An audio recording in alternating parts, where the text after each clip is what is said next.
El psicólogo y conferencista Efrén Martínez ha desatado un debate en redes sociales al revelar una perspectiva poco convencional sobre el dolor que provocan las relaciones inconclusas, los llamados casi algo. En una reciente entrevista para Lo Más Viral, Martínez argumenta que la intensidad del sufrimiento no está directamente relacionada con el tiempo compartido, sino con la cantidad de espacio vital que esa persona ocupaba en la vida del individuo afectado.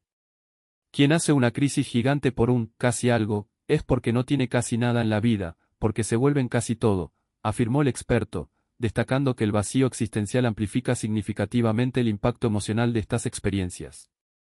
Esta declaración ha resonado especialmente entre jóvenes que han experimentado la desilusión de vínculos que nunca llegaron a concretarse, generando una ola de reflexiones sobre la importancia de construir una vida plena e independiente.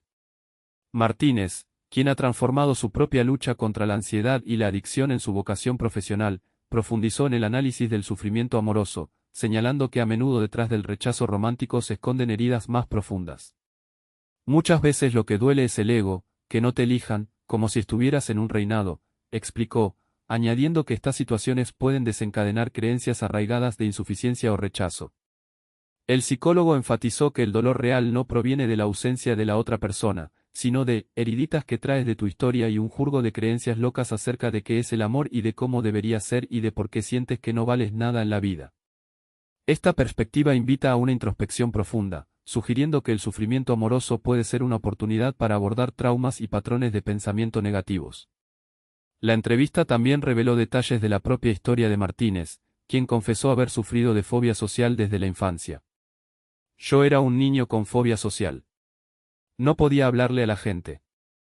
Yo me escondía porque me asustaban y me sudaban las manos, no podía ni hablar y siempre hablando conmigo mismo, relató. Esta ansiedad persistió hasta la adultez, manifestándose en contracturas musculares, bruxismo y una arritmia cardíaca a los 23 años.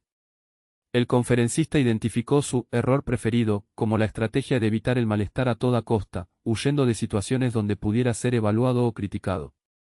Entre más huyes de fracasar, más te sobreesfuerzas. Y en ese sobreesfuerzo colapsas y más fracasas. Son como autoprofecías que se cumplen, describió. Esta observación subraya la importancia de enfrentar los miedos y aprender a tolerar la incomodidad como parte del proceso de crecimiento personal.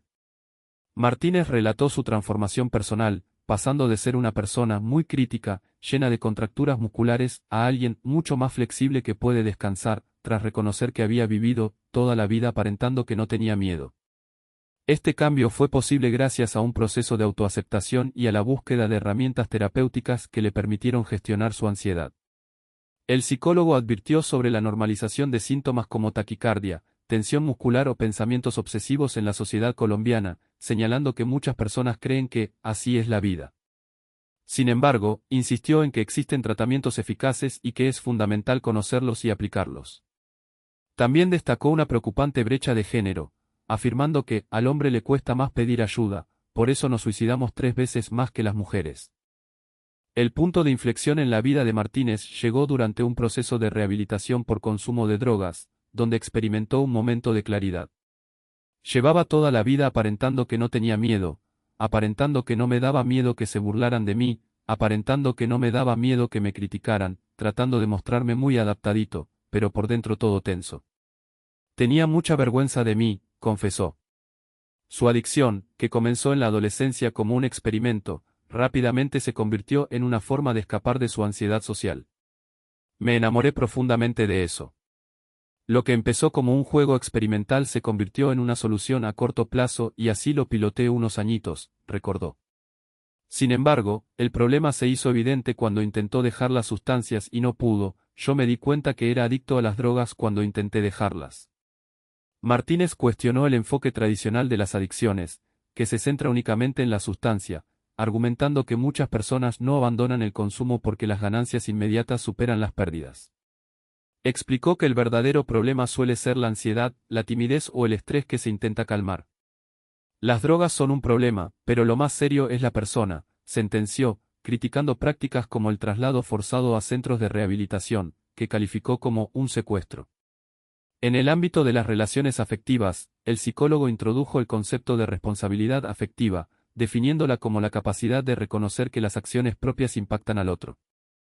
Cuando tú aprendes que somos seres interpersonales y que tus acciones afectan al otro y las del otro te afectan a ti, puedes reconocer cuáles son tus áreas de mejora, porque a veces es que tienes una hipersensibilidad que hace que te afectes hasta por cualquier mirada del otro, explicó.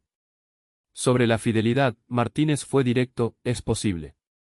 Es una decisión y, sobre todo, un acuerdo. Reconoció que sentir atracción por otras personas es normal incluso estando casado, pero que la diferencia radica en respetar el pacto establecido. Eres infiel al acuerdo que tienes, concluyó, subrayando la importancia de la coherencia entre lo que se promete y lo que se hace. La historia de Martínez es un testimonio inspirador de cómo el sufrimiento personal puede transformarse en una herramienta de ayuda para otros.